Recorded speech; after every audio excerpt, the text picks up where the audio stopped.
Namaste, welcome to Satsang.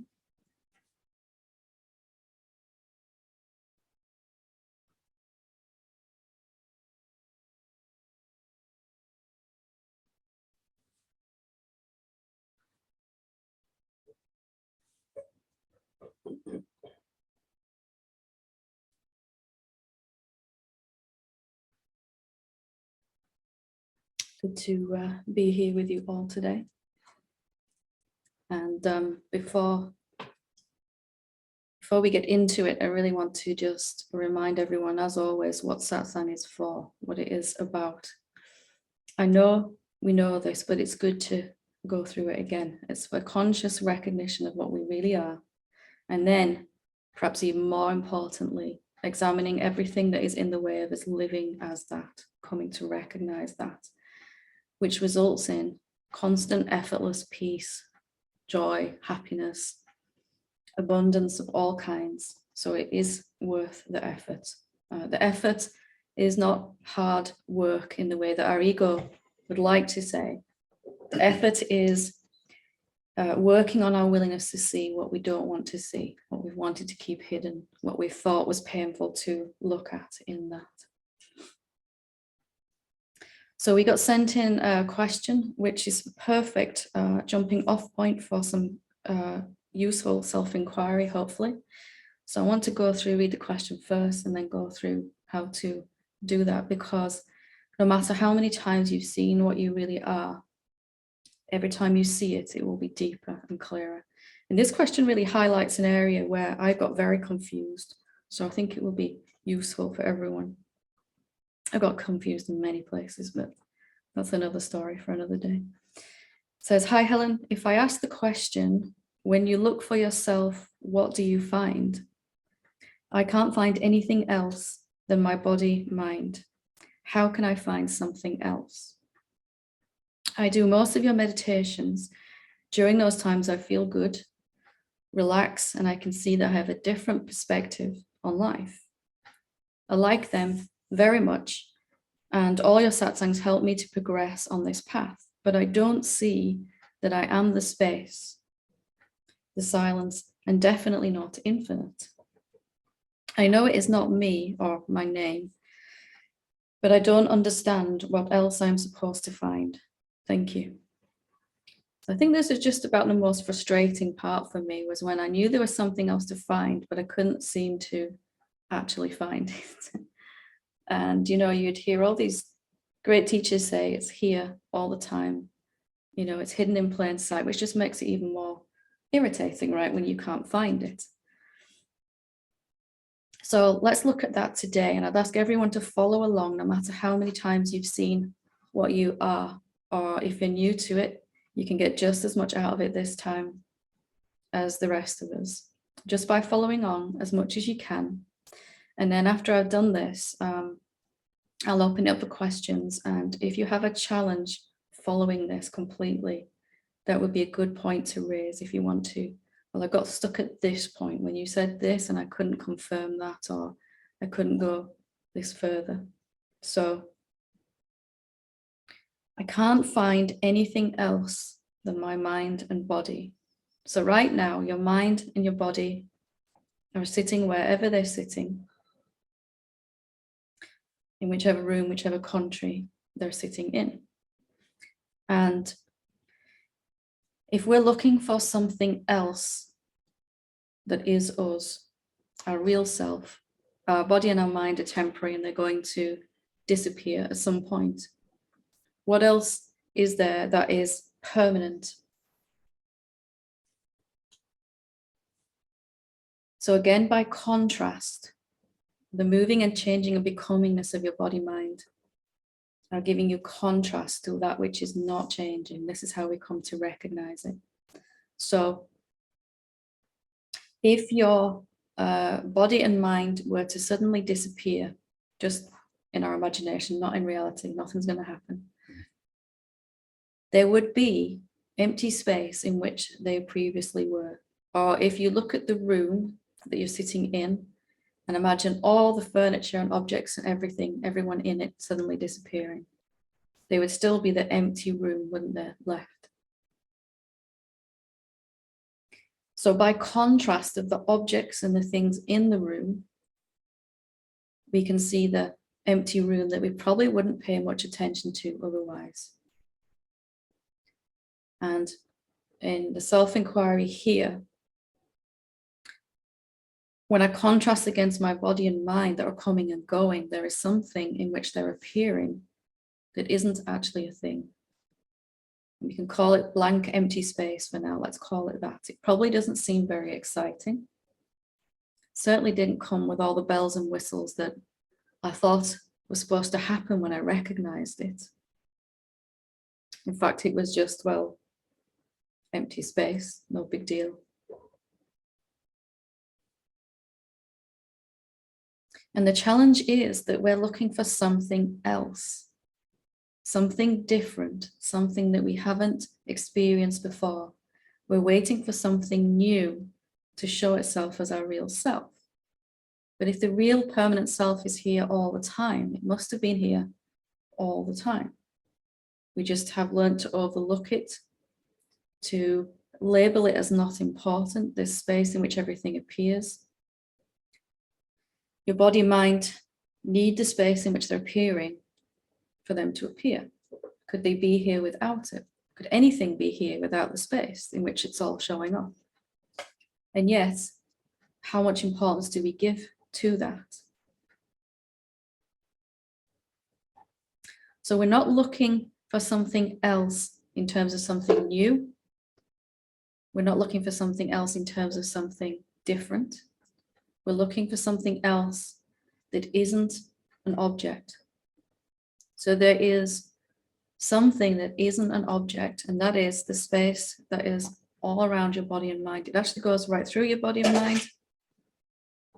And your body and mind is, do you want to just leave it for now? Thanks. Your body and mind is just appearing in it, made of it, and it is not actually different to it, but for the sake of this investigation at least, could your body and mind be here? Could any of the furniture in the room you're sitting in, any of the objects, inanimate, animate, all of that be here without the empty space first? And hasn't it always been here? Was there ever a time when that empty space was absent? So if we took all our bodies out of this room, we're sitting in here now. We took all the furniture out. If we destroyed the room in which we're all sitting, the house, the countryside, everything, the empty space would still be completely untouched. It doesn't begin or end.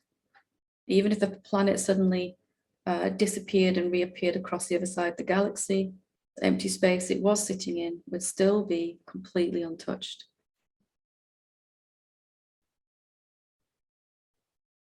And because it's always been there, we haven't given it any importance.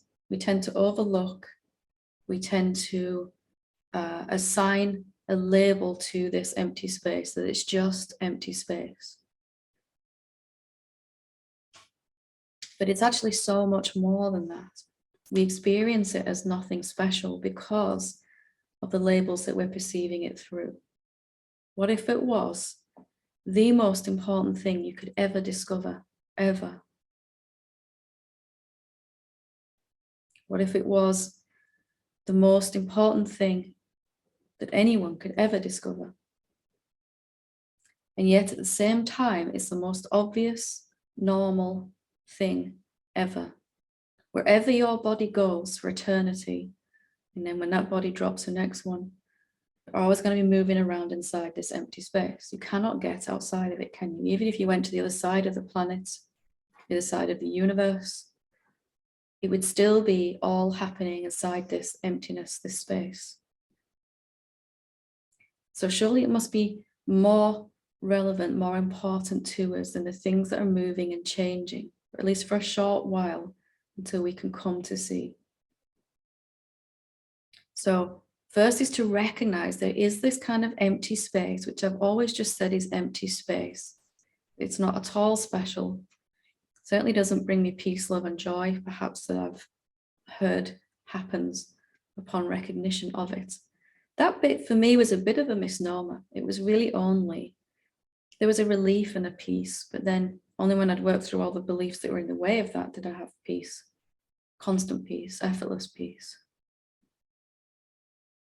So if you notice it now and it doesn't seem life-changing, that's okay.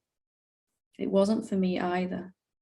I just began to notice that when I focus on that, instead of a thought or an emotion or an experience or a sensation in the body, began to feel quite peaceful. You can do it right now, just noticing the empty space, making no attempt to change anything happening inside it. That includes your mind and all of that. Just noticing that, you begin to feel, I can't suffer here. When my attention is on this, I can't suffer. I also can't resist anything. When my attention is on this empty space, I can't be in opposition to anything else. I can't be resisting this moment, which is why we don't suffer. If we're looking at phenomena, so my thoughts, my body, the stuff in the room, subtle phenomena, thoughts, emotions, experiences, external gross phenomena, then we'll be trying to change something about it. If our attention is on the empty space, we won't be able to change. We won't want to change anything. And we'll be free and happy. The longer you keep your attention on that empty space, the more peaceful you're going to feel.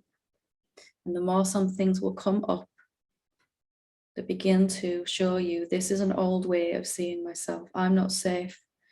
I'm not good enough. I can't get what I want, are going to come up in contrast now to what you've seen. That's going to happen even before you recognize this empty space is what you are. First, it's just here, and you notice it and you put attention on it. It's not something else that's new or has appeared. It's always been here. We overlook the obvious as human beings. There's nothing more obvious about any room than the empty space in it, and yet we overlook it every time. Every time. We've been trained to regard the moving and changing phenomena as so much more exciting and important.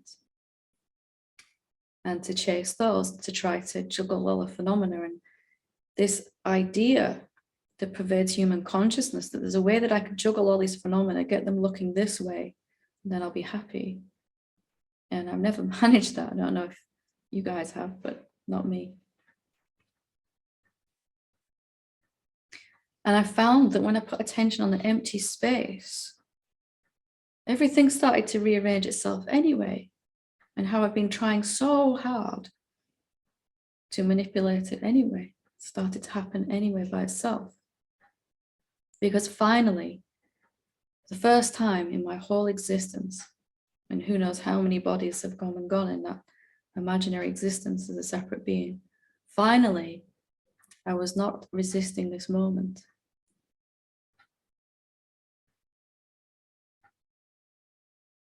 So first noticing it, it's not something else, it's not an object, which is why we overlook it. We're looking for some other object. It's my body, there's my mind, there isn't anything else as in an object. But there is that which is not an object. If we took the walls of this building down, we'd see the space doesn't really have, there isn't really space in this room that I'm sitting in, and there's a smaller room behind, and there's a bathroom over there, an entrance hall. Is that really the bathroom space and the smaller room space? Does it really work like that if you're sitting in your house? Is there space in the living room and then space in your bedroom? Or is there just space and the walls are just artificially dividing it? And if you didn't have a body as a reference point for where you were in that space, how would you know where you are? You don't really know now where you are, you know where your body is.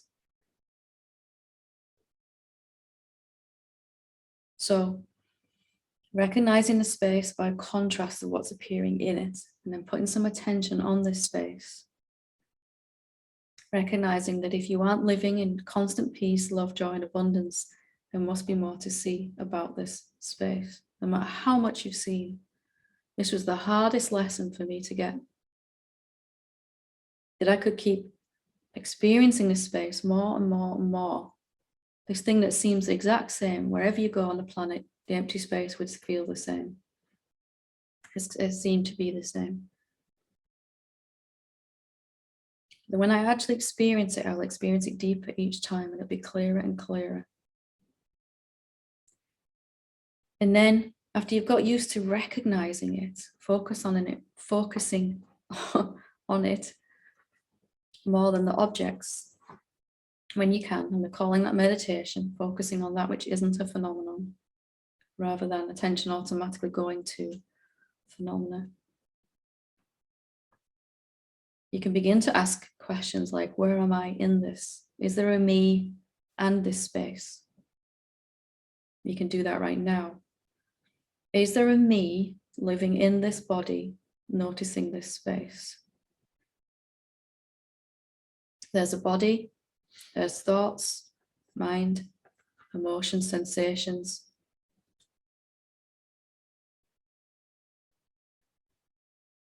But is there a separate being called you, or whatever your name is, inside this space somewhere? Are you actually, there's someone somewhere that you can find that is recognizing the space? What is actually hearing these words? These words are going in through your ears. What is recognizing the meaning? Is there a separate being that I'm talking to when you actually look? And amazingly, when I actually looked, there was no separate being. I only found the space. And my body, of course, and thoughts and emotions. There was no Helen entity that I could find. Seemed to be here, still does. But I couldn't find anything separate. So how to recognize this space is you. Well, if you try to find you as an object and you don't, there is no objective me. There's a body, but is there anyone living in it? What's living in this body or your body? Can you actually find someone? It seems to be there and it's not going to disappear, that seems to be. But just to be clear, can I actually find where I stop and the next person starts? Where's the imaginary dividing line between my being and everyone else's in the room? Where does that actually exist? Just slowing down and actually looking and proving to ourselves that we cannot find anyone as an object. Come to recognize that I am not an object. The only thing I find when I ask this question is this empty space. And when I ask the question, what really am I? After I remove all the parts that are going to, at least from my inquiry, that are going to disappear, my thoughts, my emotions, my experiences, my body, my relationships, my bank accounts, all of that is going to go. My car, my dreams, my goals, everything else will go on it. The house I'm living in, the body I'm renting for a while. The only thing that remains permanently and answers that question, what really am I, is this empty space. Everything else is going to go, even the waking, dreaming, sleeping states, consciousness, unconsciousness, it's all going to go.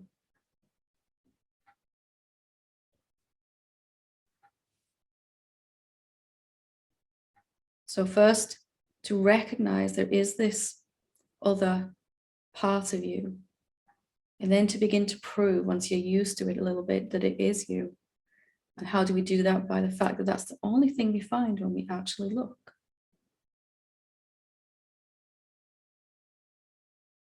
That there isn't a me and it when I actually look. When I sit down and talk like this, it sounds like I'm here describing this greater space of being. But is that really true? Can I actually prove that? Or is that just an assumption that's held on for millennia, plaguing my very existence? Well, at first it was fun to think I was a separate being and experience all of that, but not so much now, otherwise you wouldn't be in Satsang. Or not at all, or immensely painful and agonizing. So first discover it, by contrast, then see if there's a you and it, the most popular held myth of all humanity, the most popular held myth of all time. There's a me and it, and I somehow have to get back to it. What if that is utterly, utterly false? And wouldn't that belief diminish your experience of it? If you think you're separate to it, on some level at least, so experiencing being separate from this space of being, wouldn't that diminish how joyful it is when you actually notice it? How does it feel to notice it when you know you are it? When you are completely insubstantial and nothing can harm you? And that you never began or never will end. And that you have watched eons come and go, cosmos come and go.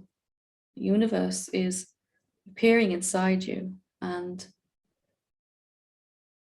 it doesn't affect you at all. And then even deeper than that, to come to recognize this is made out of this. All this is made out of the space of being. How to recognize that. Ask what anything actually is. What is this table actually? What is this body actually? What is this emotion actually that I'm feeling? What is this other being that really, really irritates me, pushes my button? What is that person really?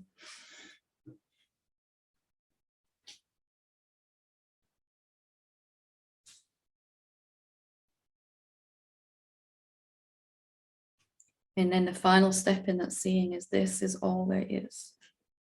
There is not actually such categories as empty space and objects, but they are synonyms.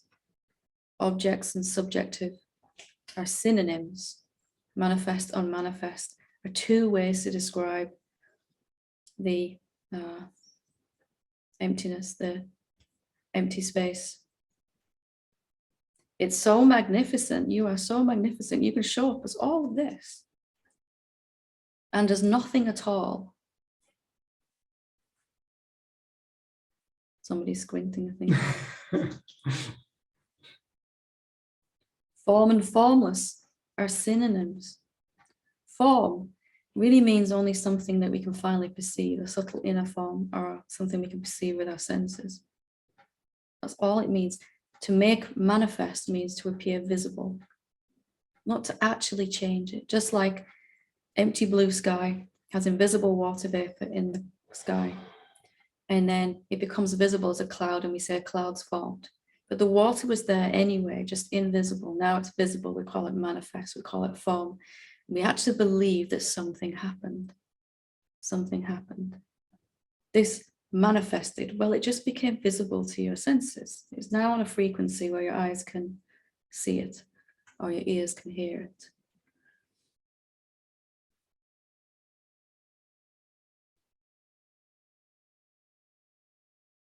I don't expect you to be able to confirm all of this all along the way. Just noticing, I mean, you might be able to, but just noticing where you kind of get a little stuck on that, and that's okay. That's my job, is to lay out the steps of it. Your job is to try to follow that and then ask for help when you get stuck at some point along that, because we all do. Because it's obvious to me that this isn't anything different than the body and mind is looking for it. But it wasn't at first. It seemed totally opposite. And I was so convinced there was someone here looking for it.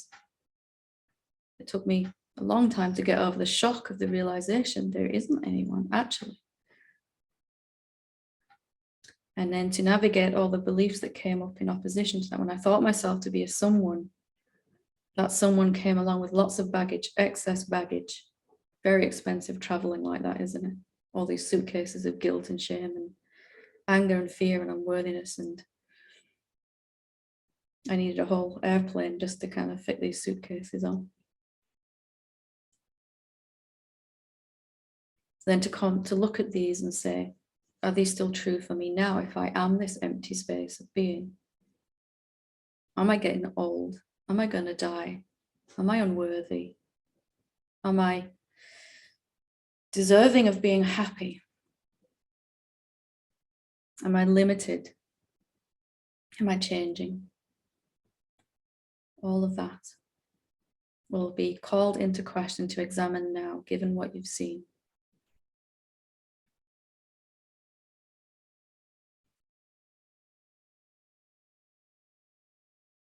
So it's not else. The word else denotes another object, something else, something other than my body mind I'm looking for. What if it's always been right here? It's the very space in which the looking is happening. As if the space is curious about itself and created this body mind to ask this question, what am I actually? And then come to discover what it actually is.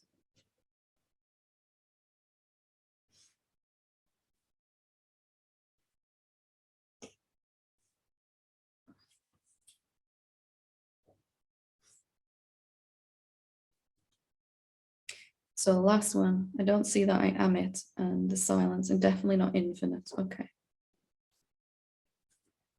And you had missed one bit. So we're here at this empty space, can't find a separate being in the space. Then we arrive at the conclusion by seeing again and again and again. Each time we don't find someone in the space, it becomes clearer we must be this space. If that's the only thing here. So then, after that conclusion, are you still limited as an object, or are you the subjectivity itself, the empty space? And where does that empty space stop? If we look at it right now, we could say it stops at that wall there, or this one here, or it stops up against here and starts again behind my body. But if it's not a thing, where does it stop? Does it stop? Does the space stop either side of my hand? If it's not a thing, is my hand moving through the space? That's what we say, isn't it? It's a popular way to look at it. But is my hand going to actually push the space out of the way if it is completely insubstantial? Ian's trying to work it out, Liz. Mm-hmm. It's such a myth, isn't it? It's such a well-believed myth that I'm moving the space. If I put a cup down in this empty space, I'm displacing the space. Is it really displaced by these walls and these bodies and these objects? Can it be?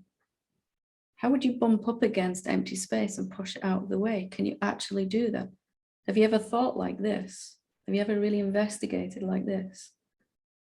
I got really curious about this. Is there any object I could put in the empty space where the empty space would have to move out of the way? Is it one or the other? Formlessness is utterly devoid of anything substantial at all. You cannot push it out of the way even with an object. So how far does it reach then? Is it stopped by any of these walls? Where does it end? Mustn't it also be right at the very center of every object? And then later we come to see it is appearing also as every object. It is everywhere there is an object. Seems to be an object. It is everywhere the universe is then. And beyond, how would you measure beyond without an object, the universe? If we suddenly remove the universe, how would you know how far it reaches then? And you really start to touch upon infinite then, what the word infinite really means. bigger than the biggest thing we can ever imagine, which would be right now the universe. No form arising inside it as it is going to displace it. It is everywhere at all times, just as the cloud doesn't displace the sky that it forms in. It is the same thing, just become visible. The universe is just this empty space being visible. But where does it stop? If you don't have a reference point of an object, I'm on a rant now, sorry. Where would it stop? So I just want to reassure you and say that if you don't immediately grasp all of this, that's completely normal. That's why we have satsang, isn't it? Nobody teaches us to think like this, to investigate like this. You're not going to get this kind of lesson in school. Okay, this morning, I'm going to study maths. And after that, we're going to look at form and formless and see if they're really different. It'd be cool if they did.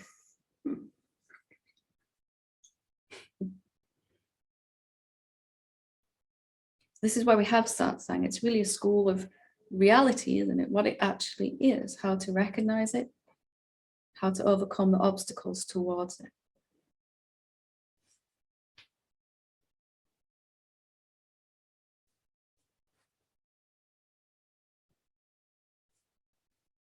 Recognizing that maybe you have this body to allow you to contrast.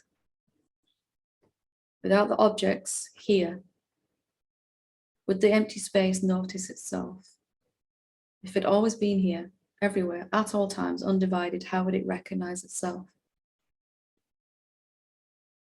It's not using the body and mind to recognize itself. Only the empty space can recognize itself, but it uses the contrast of the moving, the changing, becoming of the universe, coming and going,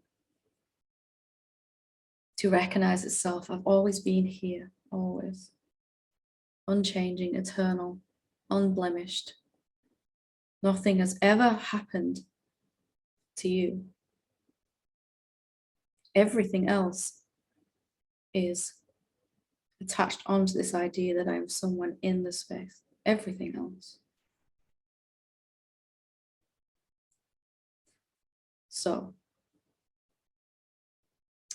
I have some other questions, but we have a hand up here. And then if you would like to ask a question online as well, feel free to raise your hand and I'll come to you next.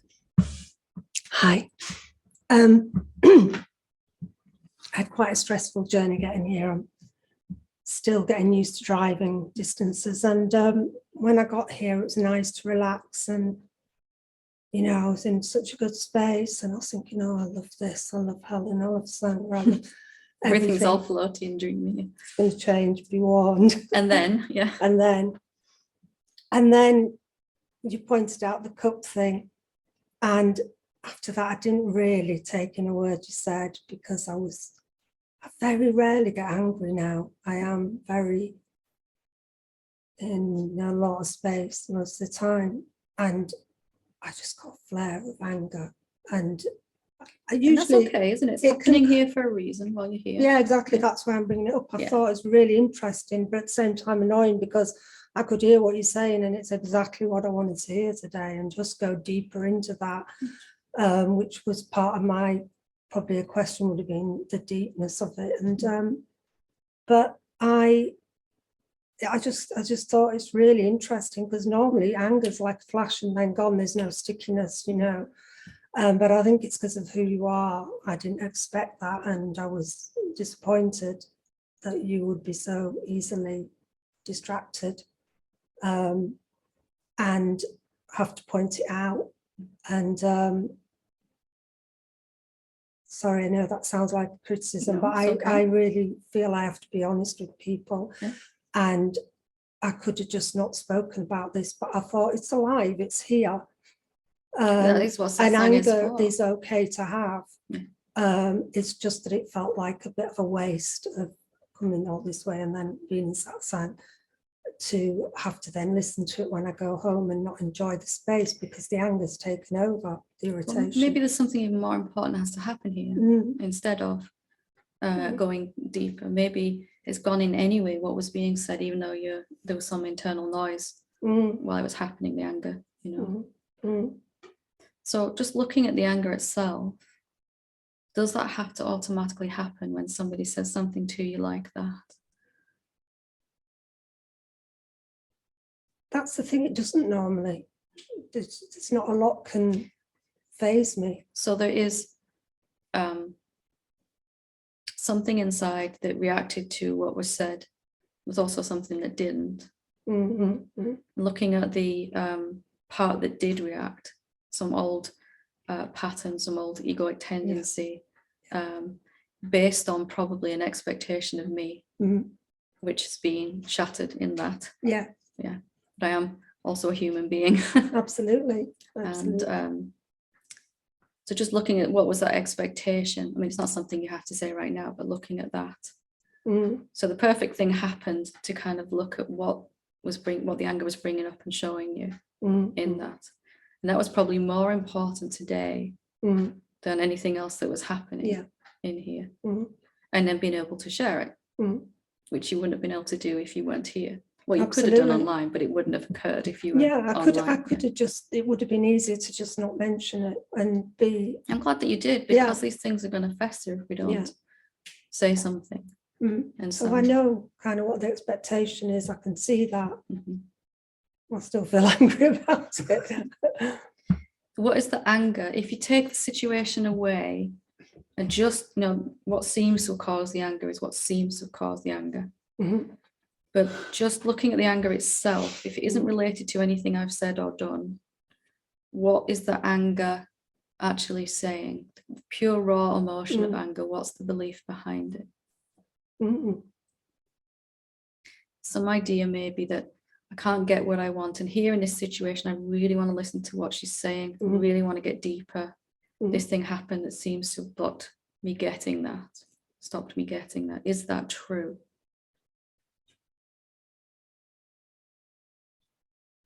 I'm just going through some thoughts first.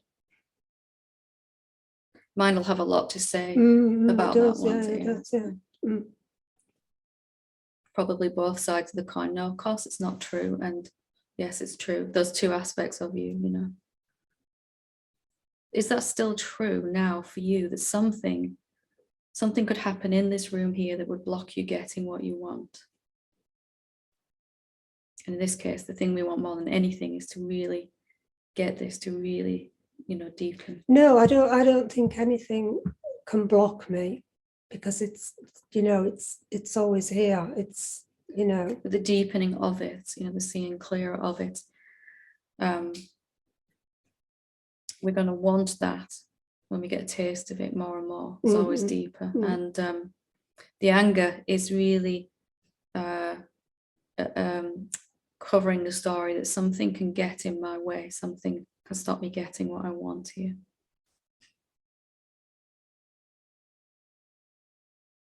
Something just to ponder. Again, it's not how you're consciously thinking and feeling. It's just showing you some part of the old egoic sense of self that needs to kind of be examined. There was anger, fear, unworthiness for me that really I had to look at. Consciously, logically, I knew these beliefs weren't true, but they were still flaring up as emotion, and then in some physical way also in my life. Well, I suppose, the feeling and the thoughts can get in the way would be the answer to that. They can seem to get in the way. Yeah. But here you are going deeper anyway, through a different way, So maybe just to look at that when that anger comes up again at any point, because if you're feeling it now, it must have been in there.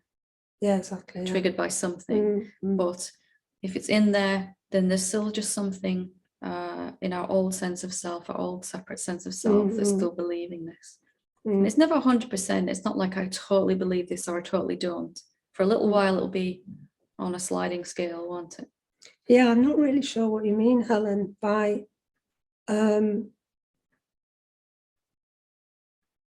anger's just there. It's it's just energy. What do you why need isn't to do it? with Why isn't it peace? Why is it anger? Why is it a lower frequency? Recognizing that these lower frequencies we're holding inside will have to reflect outside and firstly affect our body, then affect our relationships and our We might not be noticing it in an overt way, but they will diminish the expression of the abundance that we can feel, experience. So what would be the question again for the anger? Having a look, I'd suggest spending some time looking at what you feel. I mean, I've suggested this idea that I can't get what I want, but you look yourself and see what words are right for you. What does the anger say to you? And then just turn that into a question. Is that true now as the infinite self? Because aren't you also the one sitting here that said those words? So the anger is coming from the separation of this person said this to me, I'm over here, they're over there, the old perspective of that in that. So this must have been orchestrated in some way, all of this, for our deepening collectively, mine and yours. You know? Just looking at what the anger says when you don't connect it to any external event. Okay, I'm just angry, and what's the idea behind this anger? There's just anger. What does it say to me? It's usually some kind of feeling of being disempowered or limited or blocked or something like that. Yeah, maybe disempowered. So just saying with that then as a question, can I be disempowered? Am I actually disempowered ever? Just using a contemplation with that. Can I be question. Disrespected? Yeah. Whatever feels right to you in that, what feels alive for you.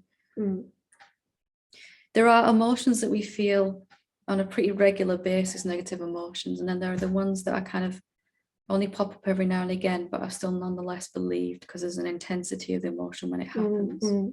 For me, there were a couple that were like life was just constant unworthiness, but anger it wouldn't be there all the time, but when it did pop up, it was almost rage, like a real intensity. It was this time. I was really surprised, really. So it's only showing. It's only come up because I'm here. Yeah.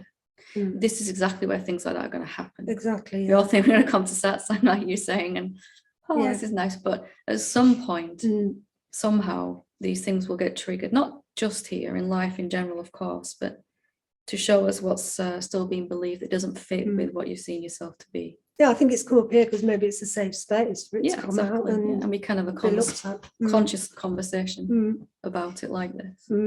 It's just trying to, you know, like I'm sat in front of you trying to look at it, and it's just trying to hold on to that thread when I'm outside of here to get to the root of it. Because sometimes, you know, it's kind of dancing around and it's trying to just get hold of it and go, what? Just remember the emotion, that the intensity of the emotion is only showing us how much our egoic sense of self still really believes this idea. And that's, there's nothing wrong with ego, but we'd rather have a more pleasant experience and dissolve these energies. That's the only reason it's happening, isn't it? Because it's not, you see, that's the difficulty sometimes with me getting to the emotion, because it doesn't always feel like an emotion because there's so much head stuff. It's more thoughts for me. Well, it's very clearly showed itself today that emotion has in it. So that's a step forward in that. We all suppress our emotions. We all hide them from them because we've kind of learned that they're painful or dangerous or overwhelming or something. And anger can feel like that when we first allow it, because it's suddenly this big thing like that. Not that you haven't allowed it before, but when it comes in a sudden burst like that, it can be very surprising in its intensity. It doesn't actually feel strong. It's the thoughts are louder than the emotion.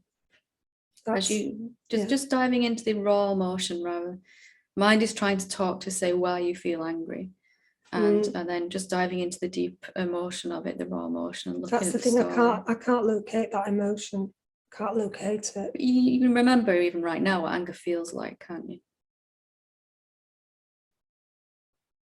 You kind of get the sense of the story behind it without actually having to feel it. I can get the story. Yes, exactly. Yeah, that's all you need to do. Yeah. Okay, that's lovely. Great. Thanks for bringing that forward. Lovely. Okay, Elaine, when you're ready.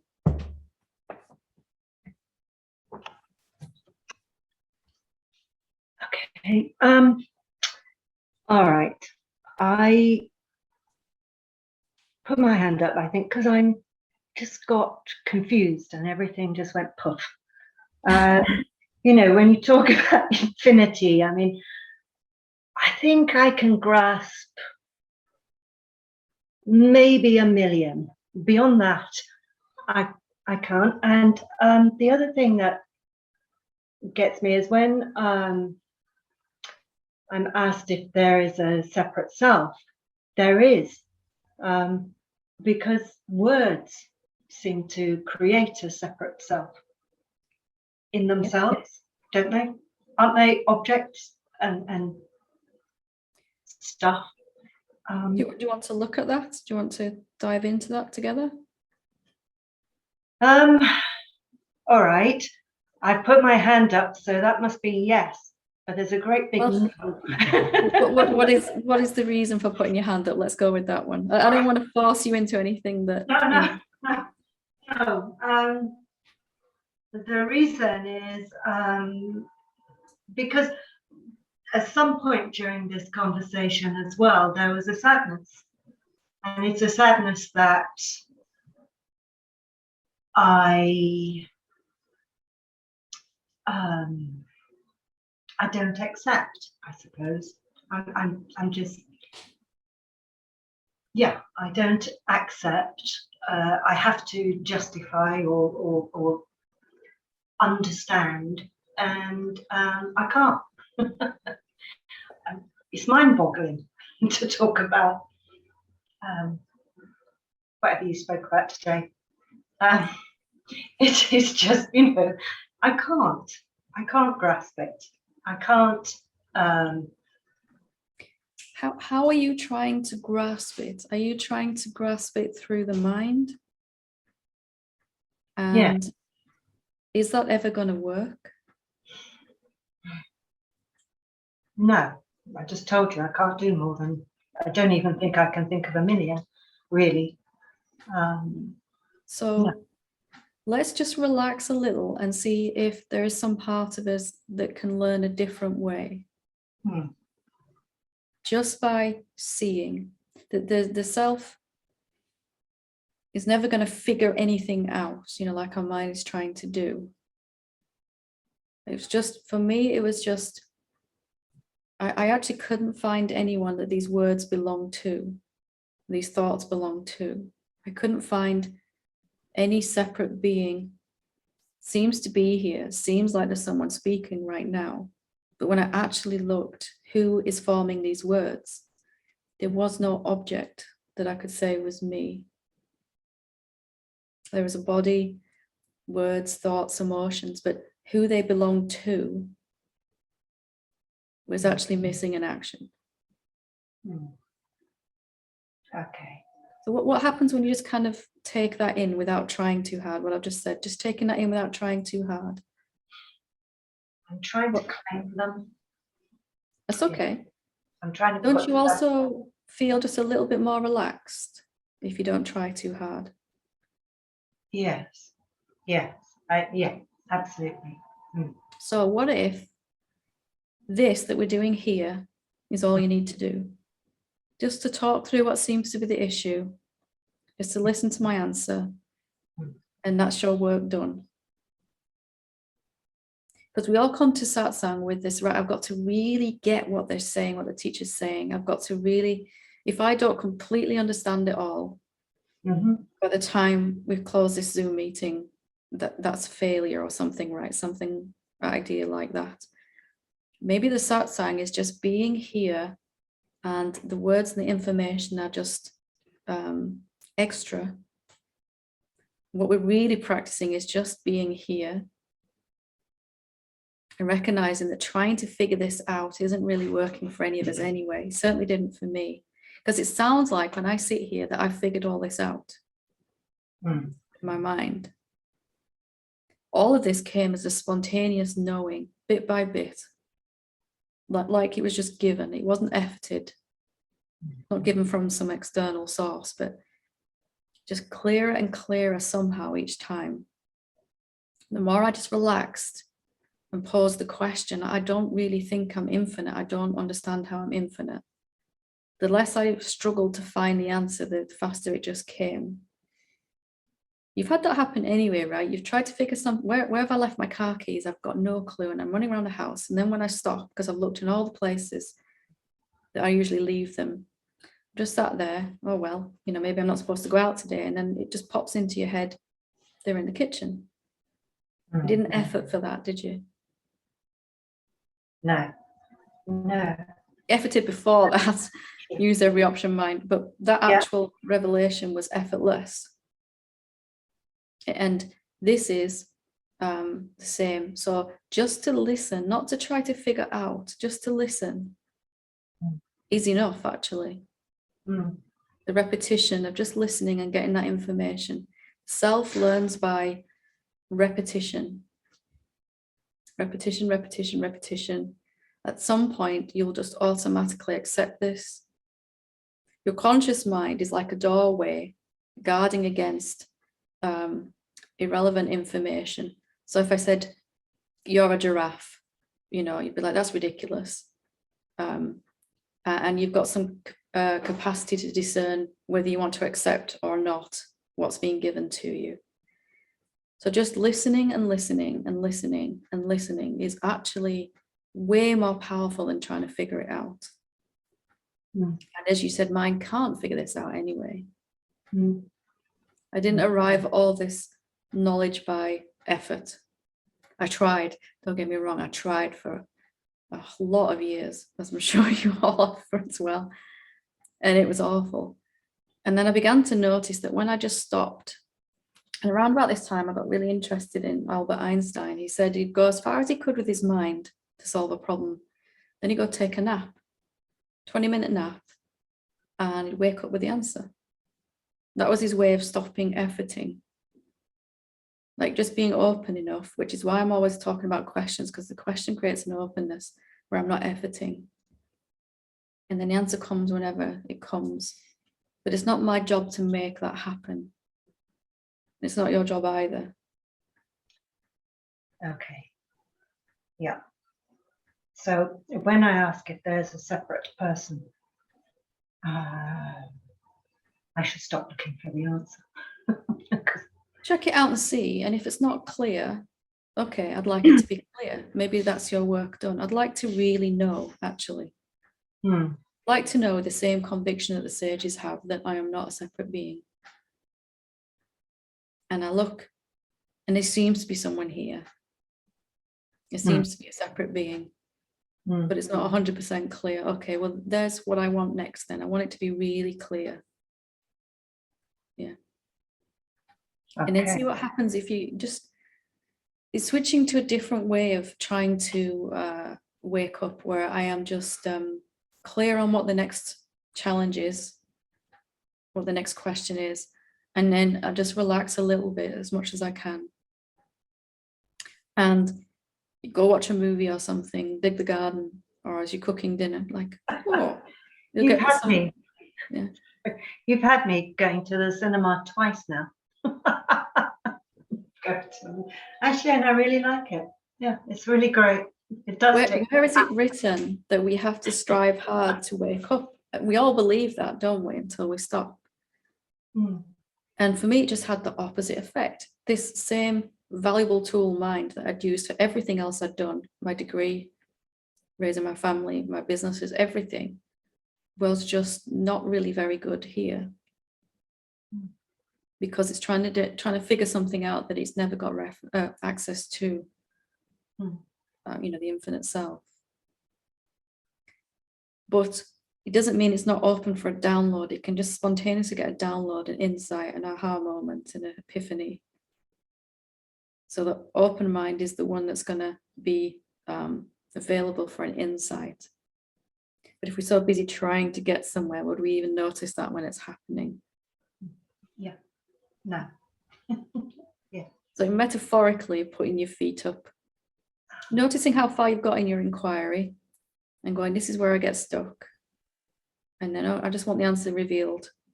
Because as the infinite self, you can't have that withheld from you. But we block ourselves from seeing it by struggling so hard. Yeah. Seems counterproductive that the way forward is to relax more, chill out more, have more fun, all of that, right? Right. All right. Yep. I'll put a note up to that effect. Relax, have more fun. I'm not like, I really got to find this out. It's just, I'd really like to just know that I'm not separate. I'd really like to know with a conviction. Yeah. It's really soft, right? Really soft. And it's done. It is done. When you ask, it is always given. But can we accept it when it happens? To accept it, we have to be in an open, receptive, kind of passive stance, spiritually at least. The body will do whatever it does, go to work and all that, but you're open for an insight then, because you're not pushing this boulder uphill still. Okay. Kind of sledging down it. Whee, you know. Okay. Yeah. See, you're already smiling more. I am, and I'm wordless. Is that what you wanted to talk about? Seems to be, but Yes, I think so. Yeah. Yes. lovely. Yeah, it is. I just wanted that. I guess it's that reassurance you give. It's the same. We attack this the same way, and literally, did I attack it? And I'm sure we all do. But if I just throw loads of effort at this self-realization thing, that will work like it's worked for everything else. But you know that again, it doesn't go that way, does it? No, it doesn't appear to be. No, Lovely, thank you. absolutely. Thank you, Helen. Okay, so we've got one more question online. Did you want to say something? Two more. Sure. Let me just go to Chadwick, because he's been waiting. So we've got Chadwick, then we'll go to you and you and you. That's all at once. Chadwick and Camille. Sorry, it might be Camille. It's actually Chadwick. Hi, Helen. Hello, everybody. Great to chat with you. Thank you for the Satsang. I'm in part of the Dissolving the Ego course recently. This is actually the first Satsang that I've been able to attend live. Been enjoying the videos for some time now, but just a powerful experience to be sharing this time and space with you. And it's always powerful, but there's just something a little extra special, I suppose, in my experience. A couple of things to point out in my experience, which is really interesting, encountering you as a teacher and this group, and the time that I'm encountering it now, and what it's offering in terms of revelation for my own stories about teachers or other beings that I'm journeying with, and revealing story about what that is, and appearing a certain way to a teacher, or even amongst the students, if you will. Yeah. And really finding the power of that story still, you know, being there for me to look at, and just a lot of gratitude for the way that you, well, for your being, for your expression, but for the purity of what that is in my experience at this time. And so I have a lot of gratitude for that. Another observation that I was raised in the Christian tradition, you know, and so Jesus and the stories of Jesus was sort of formative for me. And in looking back in my experience in childhood, there was always a deep resonance with so much of what was being pointed to, but a real confusion about the way in which it was being taught, or the way that I seemed to see it being manifested around me in the community. But something you commented on the other day is definitely been part of my consciousness recently, and related to somebody asking about encountering another being and imposing boundaries, and the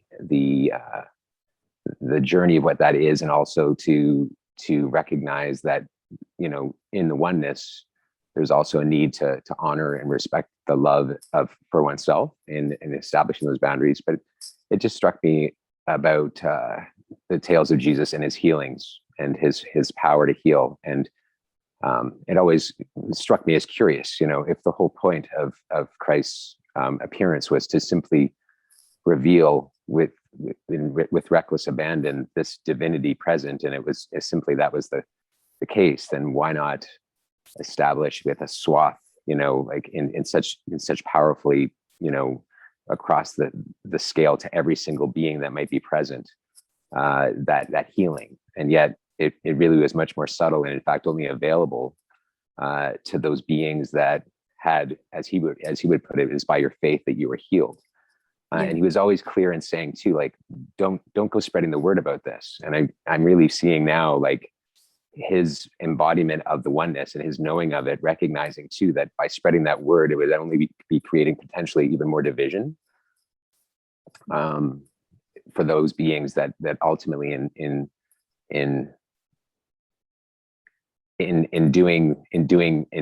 representing the truth embodied, and that, and also recognizing the power of that oneness in each individual to literally block the absolute presence of truth embodied, is rather, yeah, it's a real pointer for me to see, like just how powerful, as you point to again and again, that's literally what is occurring for us. And it is like the thought of that being in a place where somebody would reach out and touch his cloak with knowing that healing could be available for them, and the scribes and all the people that were educated in all these ways that they had identified being so devoted to finding the truth, and being absolutely blocked from that presence in their way. Anyway, that's just something I felt was on my heart to share. So poignant, isn't it? Someone just touches his cloak with the right openness and they're healed permanently. And then someone else, he puts his hand on their head and is healed permanently. And the next person, he puts his hand on their head and they're healed, and it comes right back, because they didn't go to the temple, like you said. Now go to the temple, basically to get the knowledge of what's just happened to you. And then the illness remanifested itself because they didn't have the structure there. They were still blocking that presence. And we're doing that all unconsciously, of course, using every resource we have to keep sustaining this idea of a separate being. Yeah. And even a great being like Christ can't get through that when it's not the right time. Yeah. He could plant some seeds and all of that, but if it's not the right time, nothing on this entire universe will convince the self otherwise, that it isn't actually limited in that way. It's always such a great example for me. I love what you said, reckless abandon, showing his divinity of reckless abandon. He certainly did and is, for me. He was a great example of I'll be myself no matter what it costs me. Yeah. That, and definitely in my experience, I've heard the pointing for a long time about the non-doing, and recognizing in my experience what that tastes like, and that this unfolding, this effortlessness is something that I'm really experiencing off the cushion in the daily, the silence just appearing and available. But it's that fine edge, and I can even see that story come up about I should be doing this, or I should be tuning in, or whatever, and actually having that weight lifted just effortlessly to suddenly just be in a place to observe and recognize and be drawn to it, as opposed to some sort of idea of this is what Chadwick does to, you know what I mean? Yeah, that identity shifting over of I'm noticing the silence to I am that silence, because there isn't anyone in it, I must be it. Yes. It just automatically begins to facilitate, like we were just talking about with Elaine, this more passive stance, not passive as in avoiding anything, but passive as in I don't need to do anything here. Effort is not going to get me there, is it? And that kind of just naturally silence comes looking for you, knocking through your waking state thoughts and going, hey, I'm still here, No, you're not meditating. Yeah. Awesome. Well, love you so much. Love everybody here. Thank you. Thank you. Love you too. Yeah. Bye-bye. Wonderful. Thank you. Okay, Anne? Yeah, I just wanted to a quick share, really. I was just looking at the stories that were behind it, and quickly got to, I think the anger's triggered by, it's not often I feel told off, and anyone that points out that I might be doing something wrong is my trigger. And then following the stories back from that came to the question that is it true I can't get what I want? Because what I want is relaxation, always. I want to feel safe and approved of and respected. Exactly. And I can't do that if I've got this anger going on. And then immediately there was, my chest just opened again, and it was just wonderful. And I was actually trying to help you, saying just leave it, it's fine, it's not bothering me. That's what I was actually saying. Right. But of course, if there's some personal egoic energy there, it's going to be heard through a filter, isn't it? Of I'm being attacked here or told off or something. Yes, it was. And I knew it wasn't what was happened, but I just couldn't hear beyond the anger, because I think that's the beauty of coming live here. And everything comes up, doesn't it? Yeah, and when you you're can't, sitting with a teacher, it's like, yeah, you can't. I Yeah. mean, sat at home, you can avoid these little triggers and things. And not you can go, always, not always. most of the time. I only you sat know. with a teacher twice. Everything had to be done online for me. Mm, So mm, I'm only pointing it out because it's a popular way of seeing, but I get what you mean. It's Yeah. sometimes it can happen here in a more intense way. yeah, definitely. exactly. If it wasn't that intense, And you wouldn't have had that cup of tea or whatever it is, Yeah. you know, online, would you? It would have been an issue. Yeah. So I mean, I can't even remember the last time anything came up that intensely for me. it's all just is here in this conscious family where everything that happens between us all, if we're ever to fall out or something like that, it's always to deepen our seeing, isn't it? And we all know that's what it's about.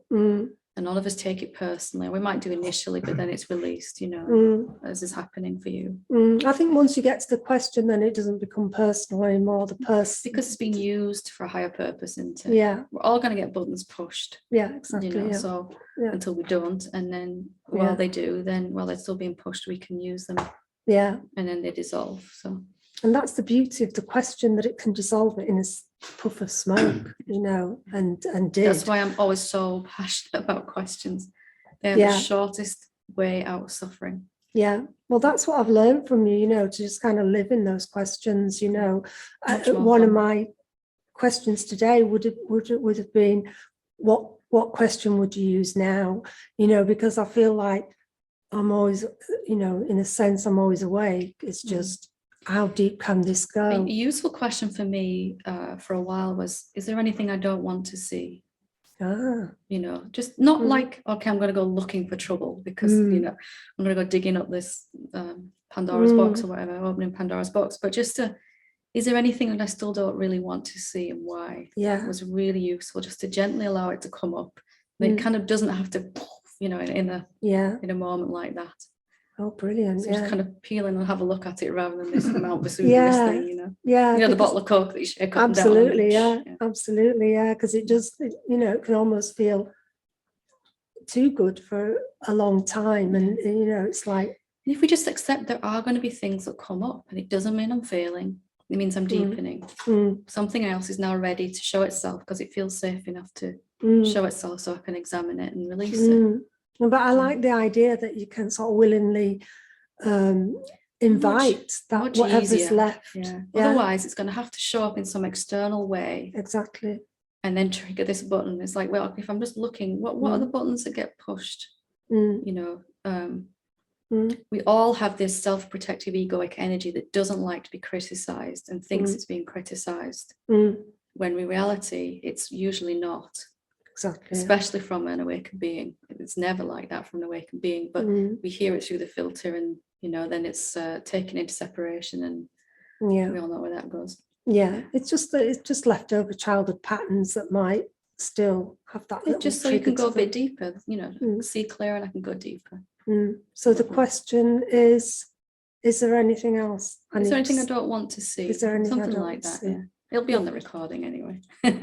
Thank you so much. I so appreciate your time and everything you do, really. Thank you. Maggie? We'll take Maggie and Ian and we'll leave it for today. Time is moving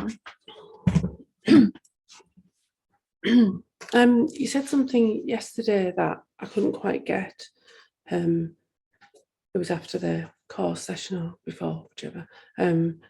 And I was contemplating it, and I could feel that, I know I'm not going to get an answer in contemplation or everything's an answer, but I could feel that I wasn't able to look at it fully because I kept drifting off the contemplation, and I can feel his resistance. I just wondered if we can help clarify.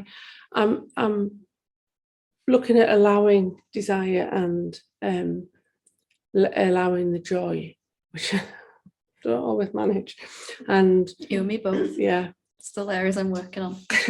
I know you know the circumstances, but we're meant to be going away for a few days, and due to circumstance in the family, there's a chance that it won't happen. And I think you probably remember the conversation, and you pointed out that it's because I'm not I'm looking for something to find the joy, looking at a situation, and Yeah. something There's in an the activity I future. can do that's going to Yeah. feel more joyful than this one. Yeah. Yeah, so I was really kind of contemplating it last night, well, the early hours of this morning, as per usual, and it came up that I managed a bit of it, and stuff came up about, well, I'd rather do something nice than have a tooth out. So I was kind of seeing, I was really looking at that, and my question is, well, basically, can you expand on it and help me with it? Because there seems to be things that I would prefer to do and things I would prefer not to do. So could you expand a bit? Joy and peace and love don't come from anything you do. They come from what you know yourself to be. So anything that seems to be less than joyful is where you have some idea that is being held on to, that is coming from the old sense of self and diminishing that joy. Joy is a natural state until we believe an idea. And most of us believe, as I used to, that there are certain things that are going to be more joyful to do. So I'm going to want to do more of these things and less of these things. And I'll feel diminished if I have to do this and I can't do that. Okay. But joy is more like oxygen. You're walking around in it. Nothing is going to actually give it to you. Can I just ask more then? I get that last bit. I get that the joy is there, the peace and the love. At the same time, there still seems, surely there's more things that we would prefer. I'd much rather sit here like this than go to the dentist. Yeah, that's my point. But yeah. I'm not going to feel any diminishment of joy when I'm sat in the dentist chair. Right, okay. Because I've worked through the fear that seemed to come up when I had to go there. Yeah, I don't have a specific issue with the dentist per se. I've sat and meditated within that, but I'd rather. It's not really about the dentist. No, that's just an example of but it's where more I used about, to feel less than joy. It's more about the. I'd rather sit here than go and paint a room, which I did the other day, and I didn't enjoy it at all. And that's fine, as long as you don't believe that it's going to be more joyful here than painting the room. That's a bit I can't get. Tell me more about what you can't get then. What do you mean by you can't get it? Well, we did paint a room the other day, and it was, which I normally would enjoy, and it was just hard work. So that what were you didn't feel. believing that was in the way of your joy while you were painting? What were you believing? You'd rather be doing something else? I was tired. I was tired. Getting old. I shouldn't have started this today. Too big a job.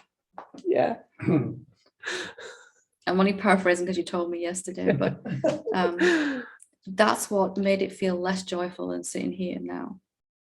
It wasn't anything to do with the painting or the actual activity. The beliefs around it. Without any thoughts being believed or in the open Yeah. stance of a question, joy is a natural state. You can kind of see that joy isn't the opposite of fear, but in the absence of fear, it's going to be quite joyful, isn't it? Yeah. Absence of any limitation, fear, unworthiness. Of course, you're going to kind of feel really joyful and grateful and blessed and happy. And yeah, that really helps. so what happens when I paint and I just throw out that idea? I'm not tired because I'm not the body. The body might be tired and saying, okay, now it's time to rest, but I don't need to feel diminished joy because I'm tired. Yeah. See? Yeah. I'm gonna... That idea is so false now for you that it really diminishes, cuts off the life force. And yeah, I did. I actually fell asleep straight afterwards in the middle of the day, and I never do that. Okay. Nothing wrong with a nana nap. That's good because I do it a lot. I'll have a little listen to it There's again. only one thing ever affecting our peace, love, and joy, and that is what we're believing. It's never our external circumstances. Of course, our mind cannot understand that, and it's okay. That's why we need to hear it again and again. Yeah, because I am really hoping we can go away this week. And the best chance of that happening is if you feel joyful anyway. Yeah. There was a really well, I was kind of proud of myself, because the reason that we might not go away is somebody else was not well, and I was really able to look at it's still okay to want to go, And then when you said what you said, it kind of hang on a minute. So yeah, I'll go and have a So be listen. joyful either way, whether you go or not. And then you can still have the preference, and therefore it's much more likely to manifest that you can go either this time or very soon after. Yeah. Okay, thank you, that really helps. I just needed the clarity on it. Thank you very much. And you know, if you need to ask again at some point, that's fine. You know me well. Ian, last but not least.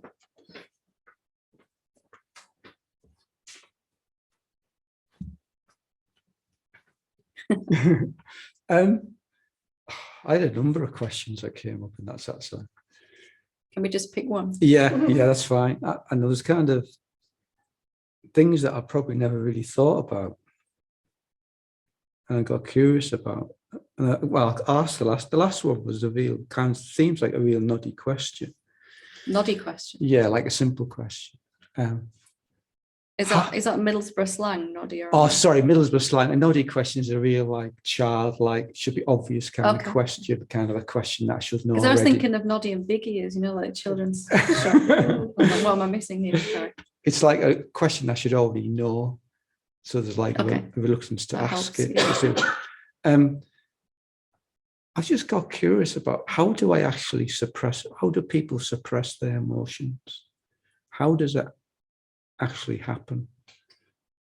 I'm not laughing at you, sorry. Just kind of, that's such a good question. Because the stillness, it doesn't get stored or somehow stored in the stillness, does it? Because the stillness or the silence is formless. Because I've been trying to work with my emotions a lot more, trying to suss out the kind of. And you've been surprised by some emotions recently that you didn't think were there also. That's right. Yeah. But like now, there's no anger, there's no fear, there's no frustration. And there really isn't any, but there might still be the seed for that to happen, the story still being believed inside. So there's no anger, and then suddenly, poof, when this belief gets triggered, or there's no unworthiness, and suddenly the seed is still there, the potential for it, because the belief hasn't been fully contemplated in us. So it's a button just kind of waiting there to be pushed. So there's a belief about something that gets triggered.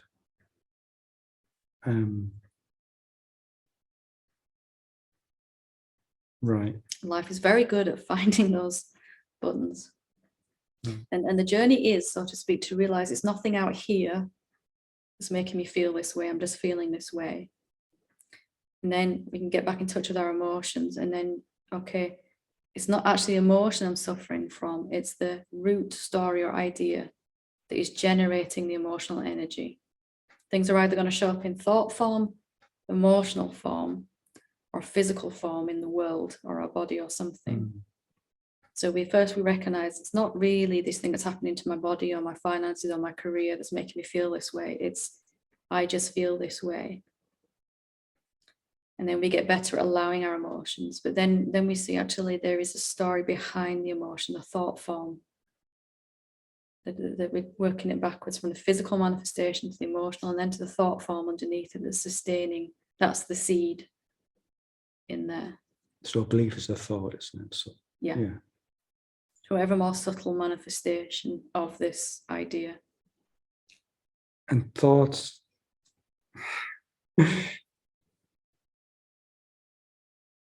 They get attracted to my awareness by beliefs I still haven't worked through.